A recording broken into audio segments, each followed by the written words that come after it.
Hello, Chicago, and welcome back to the Able Table, where we are changing the narrative in women leadership.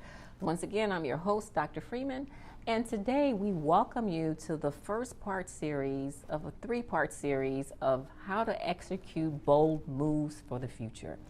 Executing these bold moves for the future is going to transform your life.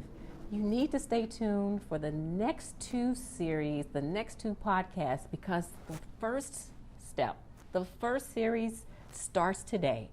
So let's talk about these bold moves. What does it mean to you? I want you to take a moment to reflect on that one word, bold. And let's add another word to that, bold moves. What does that mean to you? Just take a moment, if you're driving, if you're listening to this, wherever you may be, define it for yourself. Okay, you've done that. So, since you've done that, let's make it real. How can we execute bold moves for the future? It's very possible. And for me, when I think of bold moves, I think of new creative ways. I think of new ideas. I also think of new customers, new patients, new clients. That is where I want to be. I know where I want to be for the future. Executing bold moves for the future requires so many more steps though. We see the end results, but how do we get there? New innovations, a new brand, a new book, a new wardrobe, a new, weight loss regimen. Wherever you are in your life is quite possible. So how do we execute these? I get it. We have the idea. And honestly, a lot of time when you hear the word bold, it may be a little intimidating. Okay? Your move does not have to be a large step. It could be a very simple step, a small step. But the key word is execute. Okay? Execute these bold moves. That's an action word. It's so imperative. In order to get to that end result, we have to execute. How do we do that?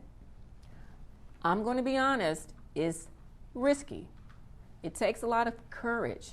It takes a lot of gut. It takes a lot of grit. It takes a lot of motivation, inspiration, dedication, commitment. The list goes on and on. But we're not going to let these words intimidate us. We are not going to let these words stop us from starting that book. We're not going to let it stop us from selling whatever we need to do. I'm going to tell you a quick story about a few months ago. I was asked to interview some very influential people in technology. And a lot of these were CEOs, head of businesses. I was terrified. I'm like, how am I going to do this? Again, so I did research, I studied, and I began to interview these leaders who were very successful at creating these organizations. And today, they are game changers. They're changing the game. They're executing these bold moves. And here at the Able Table, we want to better you. Yes, that's right. It's all about you. It's all about your business. It's all about your brand, your ministry, wherever you find yourself in life. And you know what? You'd be surprised. You would be surprised at leaders today who are successful because they also invest and they make these moves. And it takes investment. I get it. But I don't care if you have no budget. You may have a $5 budget. You may have a $100 budget, $10,000, $1,000. Wherever you may be, it's a simple principle. So going back to the story, I interviewed these influential leaders, and it came down to one simple fact. They were up to something, and I thought that it was the money. I was wrong. It was not the money. Now, I get it. We want that. But in order to get there, the one simple principle that these 5 leaders shared with me was one thing. They focused on the value of their business. They said, We want our business to be valuable. Forget the money. We want it to make a difference. We want our business to be good. We want our business to make good for the humanity, number one. Shocking, but yet simple. They was not thinking about the money. So I want to encourage you, if you're listening today, make whatever you do good. Make whatever you do honest. Make whatever you do about helping people. These are top CEOs and leaders who sat down at the table and shared. They wanted to be good. Number two, they wanted their business to grow. Obviously, we all want growth, and that's a great thing. So in order to make it good, they made it good. And from the good, it created a growth spurt, right? We've seen it. People have great ideas. And when you're really in it for humanity, when your heart and passion is really in it, women, it works. So don't forget that. And not only that, it leads to a big gain. They produced stunning financial growth. They off the charts. They had results that went far deeper than they ever imagined. They had value. I want you to know this, number one.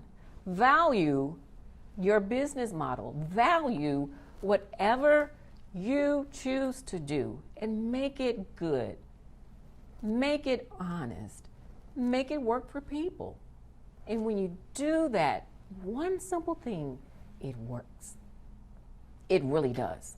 I've tried it. It works for me. And again, never ever do anything just for the money, because it's not going to work. Let's keep it real here at the Able Table. When you wake up in the morning, it gives you great fulfillment.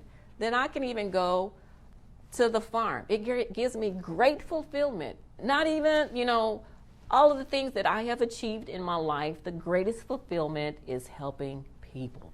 You don't have to pay me a dime. I want to bless you. I'll pay for your groceries. I'll do something. But make it good, whatever it is. I know that we are in an age, an era where social media, everything's spontaneous, you see it, but don't get tricked into those things. Make it good, stay honest, and value what you do, and you will be great at it.